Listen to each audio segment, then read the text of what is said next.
Stan Ehrlich, and this chapter we're going to discuss support and resistance.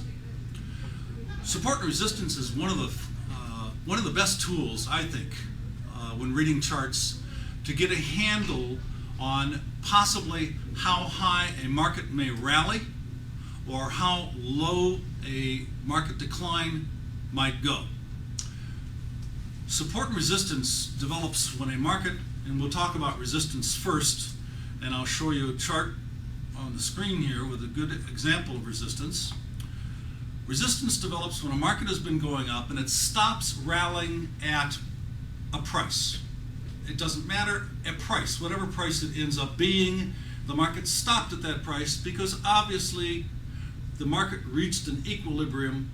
At that point there was an equal number of sellers than there were buyers, so price stopped moving, and then the equilibrium tipped in the other direction and it became more sellers than buyers, and you started to slip back down again.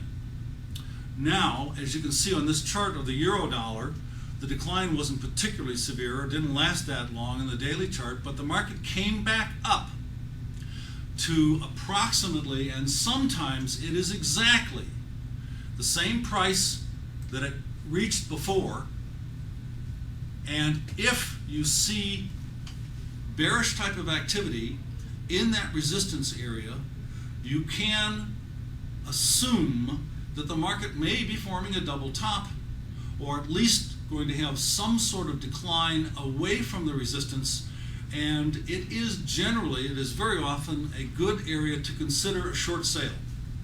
You have some decent downside potentials, you have a buy stop that is probably very close, just above the recent rally high, the second recent rally high right here, and you would be selling short maybe close to the close of business this day or possibly early the next day. So in retrospect, the risk factor was low and the reward potentials are significant, and that's exactly what you want for any trade, low risk and high reward potentials. So again, markets that rally back up to price levels where they had already topped out once before. This could have been days before, it could have been weeks before, it could have been several months before.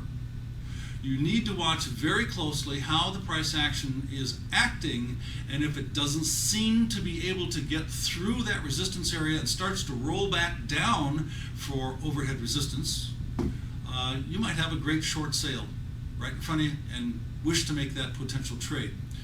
Now, support is basically the exact opposite. Let's take a look at a chart with the support level marked on it. Here we have the dollar index, which has been coming down on this daily vertical bar chart very substantially and consistently for weeks, and it ended up creating a low, actually two little lows, 4 days apart, just around the 83.5 level. There was a modest rally for a week or two. The market drifted on back down toward almost exactly again the same price level, give or take slightly below 83.5, and then closed higher the same day, bouncing off of this support level. Low risk, new long position, sell stop under the low of the swing, at least what you expect to be the low of the swing at that point, and give it a little time. This market went up for 1, 2, 3 days in a row and actually had a minor upside breakout above some overhead resistance. I'll take this support resistance line and put it right up here. Now I've isolated resistance that was broken. This is an example of an overhead resistance level that did stop the market a few occasions. As you can see, the chart we'll get back to in a moment, but finally prices went through the resistance, and that's considered to be a breakout. When you overcome a support level, you are going down and touching support, but if it does not hold, it's considered a downside breakout. And the exact opposite, if you go up to, like on this chart here, Larry, let's go to the chart again. Like on this chart, the dollar index went up to a previously established resistance level, but this time it did not stop and broke out of the trading range that we had established. So we have an upside or bullish breakout, and so far the market has sustained price levels above the support area very nicely, and it appears we are in the process of making new highs for the move, which I didn't expect yesterday, but that's another story. So it looks like we're going to have a little more strength in this particular chart on a short-term basis. And that's a very quick, very basic description of support and resistance, which surfaces again and again and again on Forex charts, commodity charts, stock charts, all types of indexes and charts worldwide.